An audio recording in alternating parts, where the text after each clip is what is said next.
छाता में चेंबर तोड़े जाने से आहत अधिवक्ता ने उपजिलाधिकारी न्यायालय के सामने जमीन पर बैठकर वकालत कार्य किया। उल्लेखनीय है कि नायब तहसीलदार राखी शर्मा ने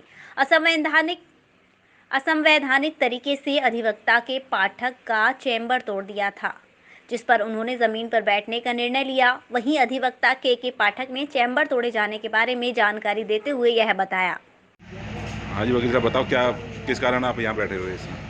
देखिए, तकरीबन 10 सालों से मैं यहाँ विधि व्यवसाय कर रहा हूँ और जिनके साथ कर रहा हूँ वो पंडित मूलचंद शर्मा जी हैं। राज्य सरकार से नोटरी पब्लिक अधिवक्ता हैं। तकरीबन 35 सालों से हम लोग एक चैम्बर पर बैठ के लगातार वकालत करते आ रहे हैं। पिछले कुछ दिनों में हमने धीरे धीरे उसका निर्माण कराया था, जैसे अन्य लोगों के निर्माण है।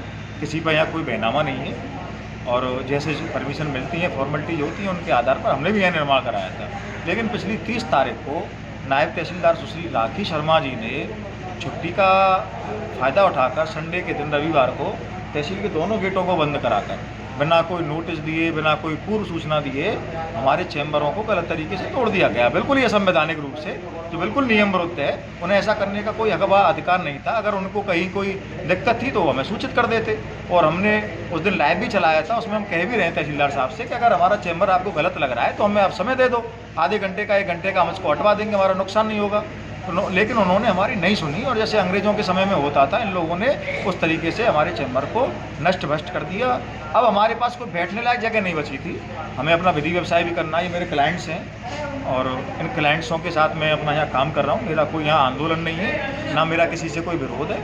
बस मैं अपना जैसे विधि व्यवसाय करने रोज आता था। फ़र्क इतना था कि वो जब सौभाग्य था कि मैं चैम्बर में बैठ जाता था, मेज़ कुर्सियों पर बैठ जाता था। आज वो सब मेरी क्षतिग्रस्त कर दी गई है, प्रशासन द्वारा सब तोड़ दी गई हैं। मेरे पास कोई व्यवस्था नहीं है, इसलिए चद्दर बिछा के यहीं बैठ रहा हूँ, अपना काम कर रहा हूँ। अच्छा, एसडीएम साहब ने भी तो आश्वासन दिया था। एसडीएम साहब ने कही है आप चैम्बर बना लो जाके, लेकिन भाई साहब मैंने पिछले चैम्बर के लिए 50,000 रुपये का कर्जा लिया था और मैंने कर्जा लेके उस चैम्बर को बनवाया था, उसका निर्माण कराया था। अब मेरा इन्होंने नुकसान कर दिया। अब मैं 50,000 रुपये कहाँ से लाऊँ? मैं तो बहुत बेहद गरीब अधिवक्ता हूँ, मेरे पास पैसे की ऐसी कोई व्यवस्था नहीं है। अब मेरे पास अब क्या करूँ, मजबूरन यहाँ बैठा हुआ हूँ, ज़मीन पे आ गया हूँ।